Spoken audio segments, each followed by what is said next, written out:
can you see this person's perspective, but can you see beyond this barrier that is in front of you right now? And we do get to that place of gratitude and actually appreciation. Now, it takes us refusing to stay in a victim mindset in order to do that. Welcome in, everybody. I'm Devon. I'm Teri. How are you? I'm good. I still haven't set up. I think I've enjoyed working at home so much. I need to set up my thing at home just, with my lights and stuff, just because I'm really liking working from home. There you go. We'll set them up and let it rip. So y'all just have me in the dark today. I'm not quite all put together, but I'm so glad to be here. It's been crazy. I got a new job and it's had a lot. It's been a little overwhelming, ain't gonna lie. Mainly not the job itself, but getting all the systems, because all corporate groups do things differently. And then you learn one system, then you go to a different system and it's like, I finally got the other one down, but it'll happen. I'll get it. You get it. No sweat. You'll get it. And it really made me think I was talking about to several people this week who are undergoing issues of change, like they're, whether it be in a marriage or a business or whatever, they're dealing with quote unquote toxic people, or they've just had enough. And they have this moment of where they tell me what they're going to say to their boss or their significant other as they leave, and they march out and they have this big dramatic slamming of the door moment. I take this job and shove it, take this marriage and shove it, take this moment. And it made me think about scorched earth versus the gentle answer and leaving with grace. And I will tell you that there are so many people who have this moment of slamming the door and whatever, and they feel good for a nanosecond. Yeah. And then the reality hits in. And I want to talk about how to use grace in those situations, and why there's a scripture that I love, a gentle answer turns away wrath. And how do you leave and not have all that anger and all that stuff? The crowbar moment where you said, take this crowbar and are you digging into my book right now? Well, I might be. I'm not. I wasn't going to use that because I didn't want to throw that out there until it's written. But it was tossed. Well, it's on its way. It's well on its way. Good. And I'm not giving away anything about your book until it's finished. That's why I didn't say any of that stuff. Yeah. Well, I think that having an ability to own your part in whatever the situation is paramount. I prefer, and I've told clients, I prefer focusing on what our part is rather than the poor pitiful me, what somebody else did, because that is, it doesn't get you anywhere. So being able to be in a space where if you're wanting to figure out how to come up with verbiage or language around what really resonates with you and how to leave a situation, I think it is paramount that you sit down and you get clear with yourself first. It's real easy to go to family and friends and all kinds of people and go, me. But that's really not the responsible way to handle it. If you truly are wanting to step out of a job, step out of a relationship, step out of a toxic friendship, step out of whatever, your habits that you're doing, step out of getting up in the morning and getting right on social media. If you're wanting to step out of anything that is not serving you anymore, or it is serving you in ways that are keeping you limited and stuck, then primary accountability is the first thing. First off, how does my life change or shift when I choose to step away from this? What am I gaining? What am I releasing?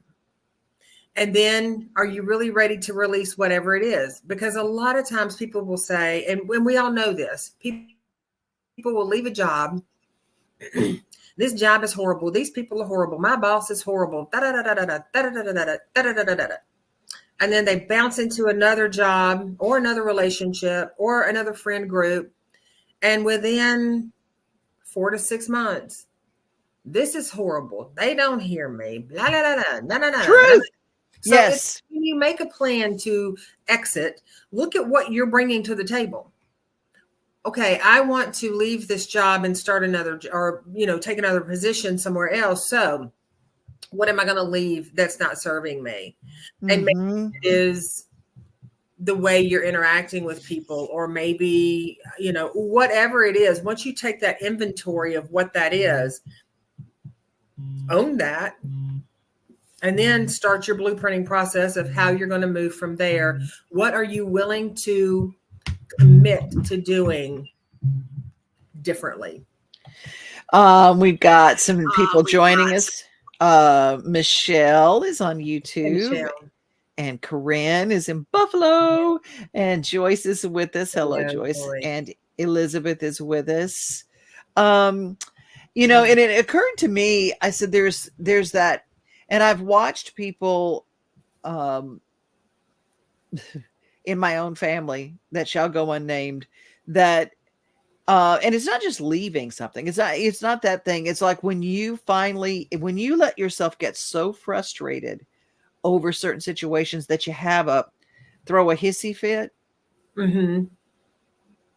That doesn't further your cause. It might feel good in the moment. Mm-hmm. But when I have those moments where I completely just lose it, I don't feel better yelling and screaming and doing all that. And I always say that when you have those moments where you reduce yourself to that level, it negates your effectiveness of proving your point. It negates everything, because you become the crazy one. You become the person who can't control their anger. You become somebody who's literally kind of off their rocker. And I think before that cheese slides off the cracker, it's like you said, take your own personal inventory and don't let things go to that level before you say something, before you can say something in a gentle way. Yeah. And also, well, sometimes you can say things in a gentle way, and sometimes you're dealing with people who don't hear gentleness. So you just have to know how to state things that work for you, and also how to be willing to, if you are engaging in a conversation in any capacity with the intention of proving a point, you're probably already off your rocker a little bit. Teri, you hit one of my friends dead on. I now just listen and don't say anything. Excuse me. That'll piss them off too. When they start and you're just like, because they either go and go and go, or then they go, well, anyway, what about the weather? A lot of times they want to get a response out of you. Joyce shares, I've actually tried to find my faults too instead of others' faults. It's been kind of eye-opening. My husband said this morning, you are being so sweet. So kind of like killing them with kindness. Everybody's got different ways of doing it. My thing is, there's that idea of telling the truth in love. Sometimes I can't manage that. But I can tell the truth without losing my sanity. I can tell the truth without becoming crazy. And some of the things, and how to, and one of the tools that I have learned to do, instead of just blah, I might do that in the house, to a mirror, to whatever, and let it out that way. So I've done my crazy where nobody else can hear it but me. Number 2, I then write down what I really mean to say. Because when you're writing in your hand, I don't mean on the computer, I don't mean texting. I mean, when you write it down, you take the time to make the words, to look at it, and then you see it. And you don't add all the extra fluff. And sometimes that helps you center and get your real point across, instead of, I'm angry, I'm frustrated, I'm hurt, I'm this, I'm scared. all of those emotions all wrapped up into the screaming ball can negate what you are. Because ultimately we want to communicate our thoughts. That's what we really want. We want to be heard, and we want to be listened to, and we want to be validated. Right. So because we work from our logic most of the time, that's why we have people that will say, well, I know what I want to say, I just don't know how to say it. I know what I want to say, but I don't know how I feel about it. Or when I ask somebody, how are you feeling about this, or what's coming up for you, they'll say, I don't know. I don't know. And I tell people all the time, and I know they get sick of it, but I don't know is not an answer, because we do know. So that's that Teri thing. That's that Teri thing that comes out, because when people say, I don't know, it means they don't want to tell you. Or they just haven't stopped to think about it, but they do know. Like people will say, I'll say, well, how's that making you feel? I don't know. And I know, because bookend to that, they've already told me. I already hear the frustrations. It's not like they've actually said, this is how I feel, but I've heard the frustrations. I hear what they're saying. And a lot of times people don't recognize what they're feeling. They're just being reactive. And being reactive doesn't get us anywhere. So the 4 pillars of understanding that concept is 1, the willingness.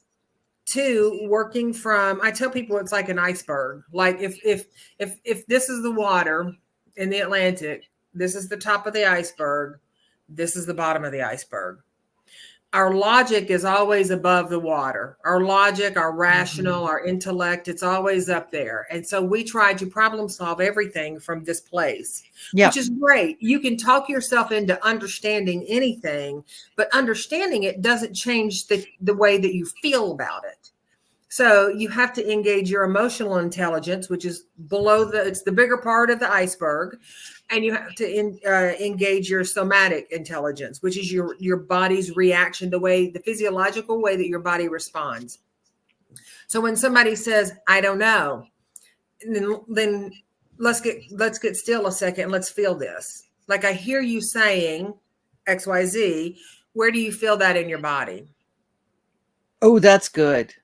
Where's that coming up in your body, and what emotion is attached with it? Then you can align what your mouth is saying to where, it's the difference of somebody saying, I want to eat healthier. I want to eat healthier. I want to eat healthier. I want to eat healthier. I'm going to eat healthier. I'm going to eat healthier. But they're below, their bottom part of the iceberg is still dealing with, I don't feel good enough. I'm going to emotionally eat. I feel I'm overstressed. I'm going to emotionally eat. So what you do is, when you start feeling like you're getting stressed, check in with your body, settle the emotion. And then those two can travel with this one. But until then, you're going, yeah, let's do that.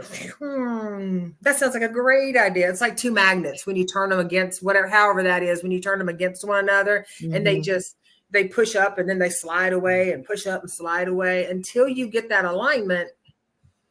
You can want to be doing all kinds of stuff and leaving all kinds of situations, but just like a fart in a whirlwind, it'll circle right back around and smack you right upside the head again. So you've got to be willing to do the work.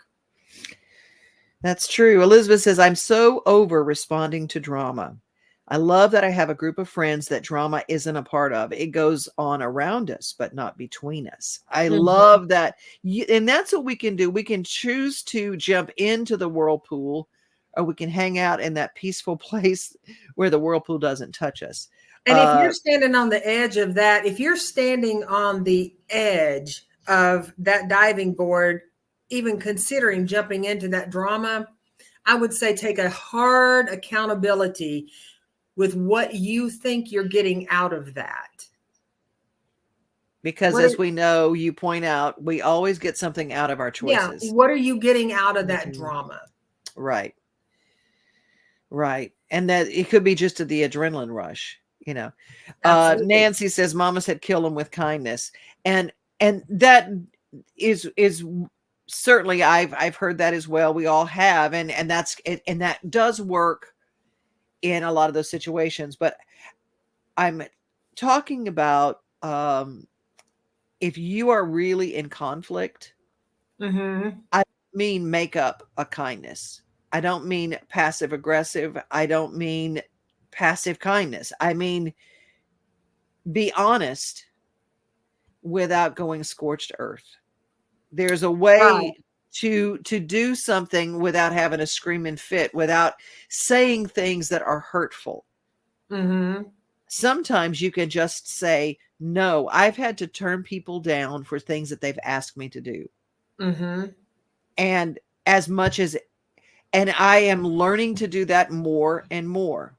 I'm still not great at it. I'll be honest with you. And I mean, I just had this week, and I talked to you very frankly. It's like I am so overwhelmed. I don't know what to do, and I just Mm-hmm. had to have a day where I just literally cut the ties. Right. My phone was my TV, and it was nothing else. I said I am not going to listen. I can't. I'm just, whoo. I'm full. I need to rest. Right. Right. And sometimes we have to give ourselves the chance to just be honest, be kindly honest, be Elizabeth shares, I always have to find my role in a situation. We all play a role whether we know what it is or not, and that's true. And here's the part to that: when we play a role, whether we know what it is or not, you got to be real careful to discern for yourself what that role is, and don't let somebody else tell you what your role is. Oh, that's good too. That's good. Because Y'all write that down. Don't let somebody tell you what your role is. people are real quick in conflict to tell you, you make me, this is your fault, you've done this, people are real quick to tell you what you've done, but you have to get clear in your head space about what your role is. And if you have been an instigator, own it. You don't get anywhere with not owning it. You have to own it. And if you haven't, then that's that part where when we're trying to kill them with kindness, that's that part you got to be careful, because then it turns you into a little bit of a fixer and a people pleaser. And yeah, and that's not what I'm talking about in this. Yeah. Mm-hmm. Yeah. Liv says, yes, I'm very quick to tell us who we are and what our role is. Yeah. Mm-hmm. And I'm not trying to being the people pleaser is what got us all into a lot of trouble, at one time in our life or other. It's not up to us to please somebody. And that's not what I'm talking about. I'm just saying, when you are thinking about making a change, or when you are so frustrated you're about to lose it, find a way, like you said, to go inside, to deal with your own self, to deal with your anger. Take a freaking boxing class. Do something to get rid of that energy that's all up in there before you force all that stuff that person doesn't have anything to do with. They might be a catalyst for something, but 9 times out of 10, if we have a lot of it starts in here. Right. And that energy that you're talking about is when we talk about the somatic stuff. It's that Yes. movement. It's I getting love that. getting that movement out. If you don't have a boxing class, or you don't have, I've had people before, I'm like, well, what can you do to work through this? Well, I don't know.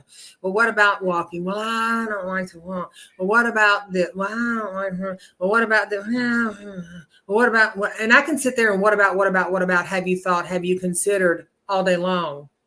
The bottom line is, when we ratchet it all the way back to, what about putting on some favorite music, whatever your favorite music is it 80s music, is it 50s music, is it rap music? What is your favorite genre? Is it country? Whatever your favorite genre of music is, and then dancing to it for 4 minutes. 2 songs, 4 minutes or 8 minutes, depending on how you do it. When you go all the way back to that, and then somebody's still like, well, I don't know, then my answer or my statement to them is you're not ready. Because if we've given you everything, every option that is on the table, the basic options, then you're not ready for the level 2.0 options yet, because you're not willing to commit to the basic level 101. Right. Corinne says, I used to take my hatchet and chop down tree branches. That's excellent. You know, plus it gets you outside. It's productive. Joy says, my husband say you this and you that every day. You can't park good. You can't do this. You didn't do that. Okay. If you're dealing with a hypercritical person, that's 9 times out of 10. Well, we all know that's coming from them, you know, and they keep us down in that situation. We're either honest about it or we're not. Right. You know, and the truth is, if you're with someone like that, and Teri, I have been there. It's like, well, what are you getting out of it? If you're with someone who's doing something that is so distasteful every single day, and you stay, that's your choice. And there's a difference in being in a relationship with someone where they are abusive and you're afraid to leave, versus being in a relationship with someone who just the patterning and the communication has just become so negative. It's devolved to where one minute they say, you're so sweet. The next minute they say, you can't do anything right. You know, I mean, you know, we all have that snarky part of us that when somebody's standing in front of you going, you don't do this good, and you don't do that good, and you don't do this good, and you don't do that good. What you want to do is look at them and go, and clearly I don't pick a partner good either. But we don't say that because we're being nice. So that's where we check in with ourselves and we go, how about you are not allowed to talk to me like that? Because there's consequences to that. This conversation doesn't work for me. And if you have something productive to say, then say that. Let's talk. If there's really an issue with my parking, then let's discuss that. But don't weaponize everything to make me the villain all the time, because it's ridiculous. And it's a horrible way to have to exist. Yeah, hypercritical people are usually they have something wrong within them, and they're trying to focus their criticism out so they don't focus it on themselves. And you cannot out kind that. You can't out nice that. You can't do that. And you can say, look, you know, I know you find some things wrong with what I do, but this is the way I do it. And I'm sorry if you find a problem with that. Would you, of course, me, it's like, I can very gently and very truthfully go through. It's like, would you like to go an inventory of yours? The things that I don't like that you do. And that's a very difficult place. It's like, but you get to that place. It's very honest to say, all right, if we would like to do inventories here of things we don't like about each other, we can do that. Or we can problem solve and learn to communicate in a healthier way so that we're not tearing each other down, or you're not just hitting me constantly, you know, with just stuff that doesn't feel loving. Elizabeth says, I got to say, my 12-step program has taught me so much about myself and my life. And you're right. That is very good, because we in a 12-step will take personal inventory. And that comes before taking somebody else's inventory. As a matter of fact, when you take your own inventory, you end up not having to take anybody else's inventory, because so you work so hard on your own inventory that everything else kind of works itself out. Joyce says, I told him when I was alone, it's funny, I parked all day long without fussing at me. There you go. You know. And Shar says, hello, ladies. We love to have you there. We're talking about being truthful and stuff. And this is not always, and I'm not talking about leaving necessarily. I'm talking about when we have frustrations that build up within us, and how not to let those frustrations build up within us. And sometimes we go scorched earth on someone who is not the issue, because we can't talk to our spouse or our boss, we might take it out on a really good friend. And we do that because we know that really good friend will listen, will not leave, and will love us no matter what. But here's the deal. You start messing with your unconditional love friends and family members, they're going to leave. Mm-hmm. They will love you, but they will pull away. And I had this conversation this week. I had a dear friend, and she says, I just can't handle all the negativity anymore. I'm not the problem, but they make me the problem because they won't face the problem that's real. Right. And a lot of people do that. A lot of people are carrying around, attached to these invisible shackles from their family histories, their relationship histories. And what they do is they project that onto current people.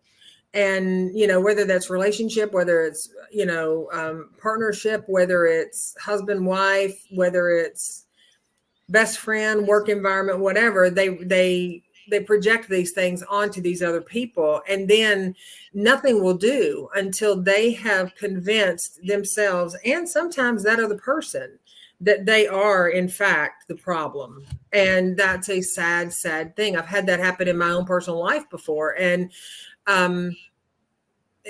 that's a sad thing when a relationship devolves to that level, or any friendship or anything devolves to that level, because there's nothing that you can do. There's nothing you can do to change another person's mind if they are believing a false truth inside their own head about histrionic trauma that they've never worked through. And that's one of the saddest things ever that I've ever seen happen to human beings. And I not only have I experienced that in my personal life, I have experienced it in my own growing up and having to deal with my own stuff. And I experience it, vicariously through the clients that I work with. And that is one of the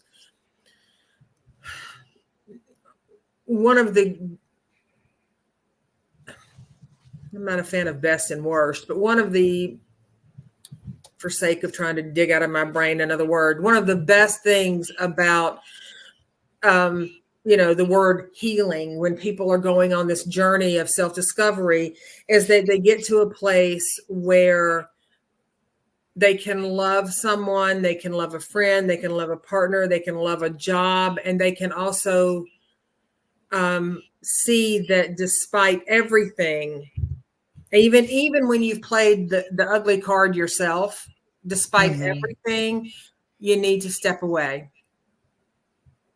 And choosing to love yourself over a situation that is toxic or unhealthy is, in the moment, can feel gut-wrenching. You can leave a job that you absolutely love, but you just can't be there anymore because there's just no respect.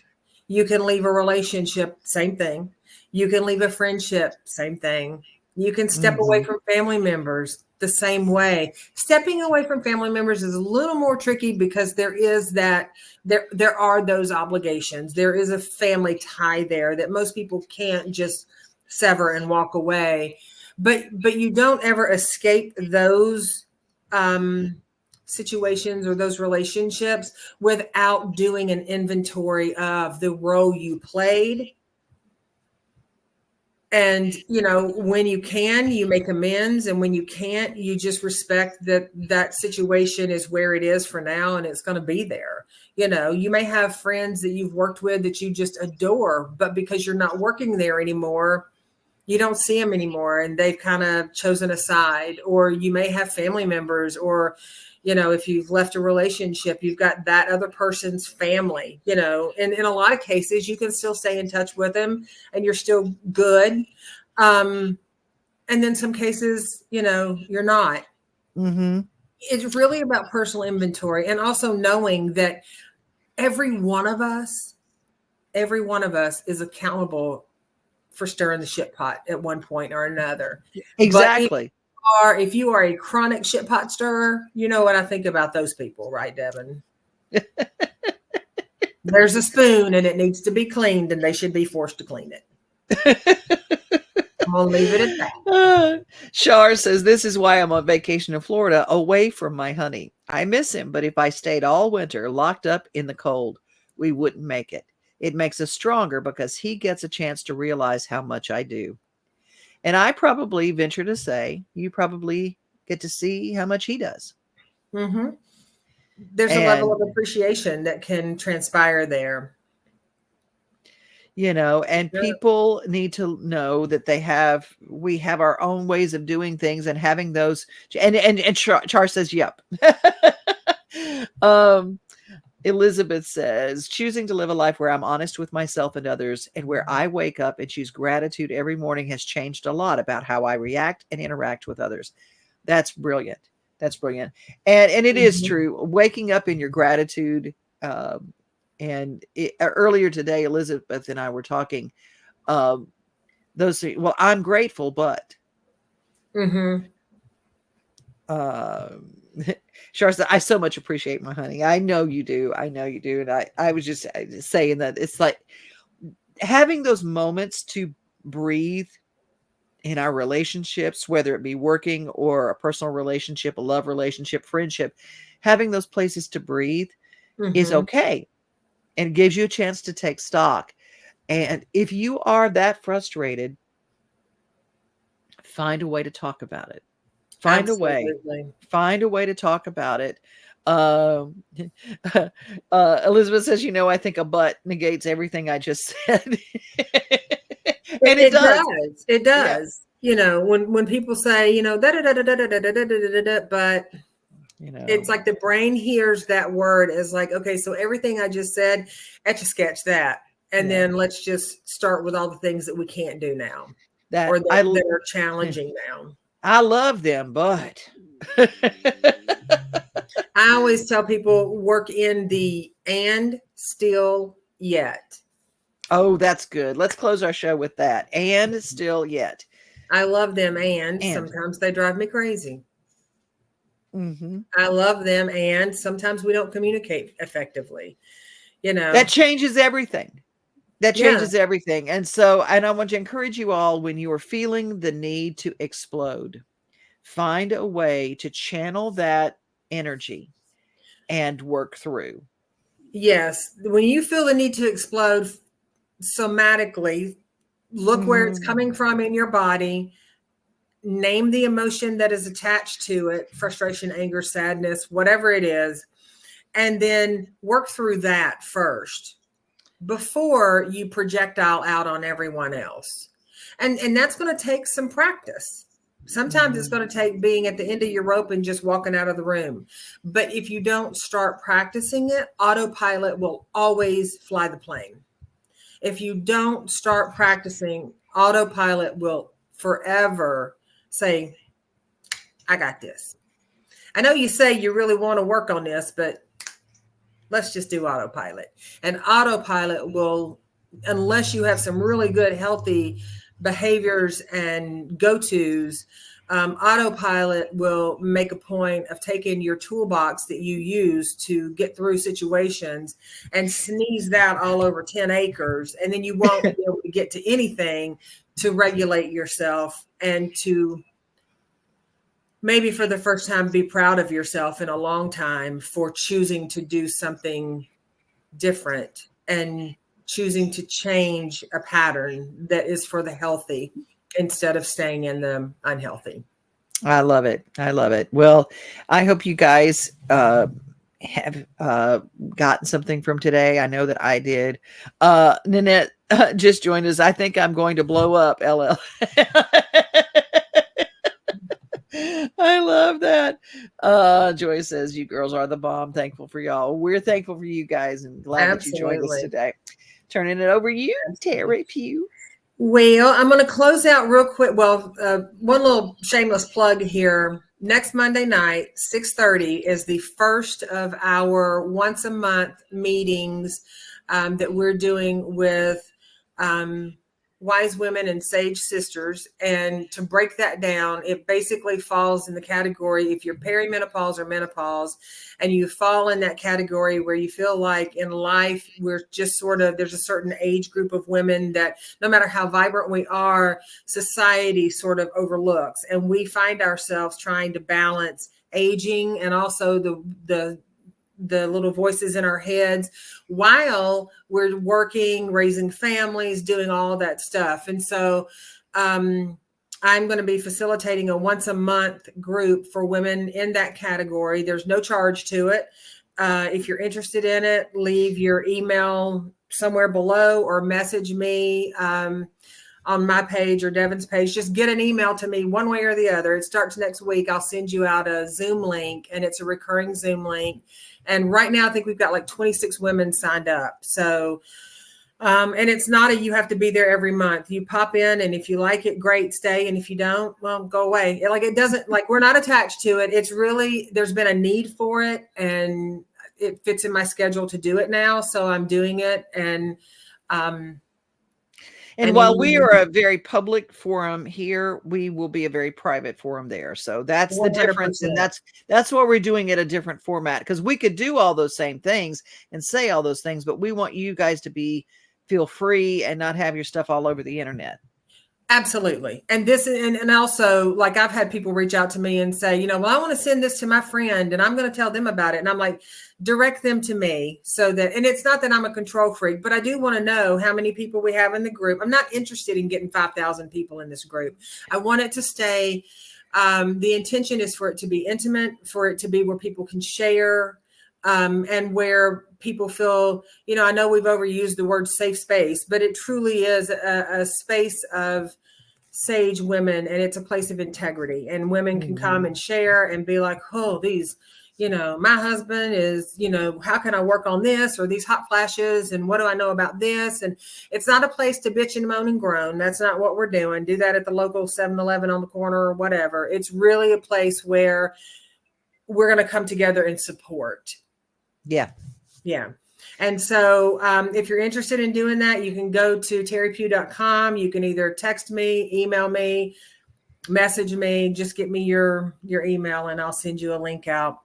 And other than that, I guess we're putting a pin in this balloon, or what is that? Put a cap on it, put a pin in it, put a bow on it. That's it. Put a bow on it. I couldn't think of it. I was like, I don't know what it is, but we're putting something on it.